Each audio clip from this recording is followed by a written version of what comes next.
నువ్వు జెన్యున్ అయితే నీతో పాటు 100 మంది నిజంగానే భవిత నాగదేవత రూపంలో ఉండి వచ్చింది, మా అందరికీ దైవ రూపంలో ఇస్తున్నటువంటి దేవత అని చెప్పేసి నేను అందరు ఇట్లా మొక్కడానికి వస్తారు.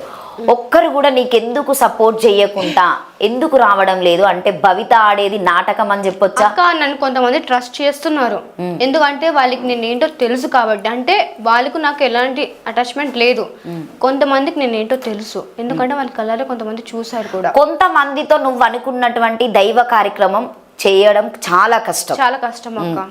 ఎందుకంటే ఇది టెంపుల్ అనేది మనందరిది, ఒక్కరిది కాదు ఇది.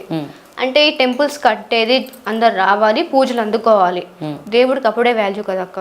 అవును, ఎందుకంటే ఇప్పుడు మనం వెళ్ళి పూజలు చేస్తేనే కదా ఆయనకైనా ఒక దీపం అనేది ఉండేది, వాళ్ళంతకు వాళ్ళు వచ్చి పెట్టుకోలేదు కదా. ఈరోజు మనము December 30, 2024 కూడా కంప్లీట్ చేసుకోపోతున్నాము. ఇంకొక 2 days అయితే, ఒక్కటే డే అయితే మళ్ళీ నెక్స్ట్ ఇయర్ 2025లోకి వెళ్ళిపోతున్నాం. ఈరోజు నేను చేసే December 30 నేను ప్రత్యేకంగా ఇంటర్వ్యూ చేయడానికి ఈరోజు అమావాస్య. సో నీకు పొద్దున్న నుండి అంటే నీకు అంత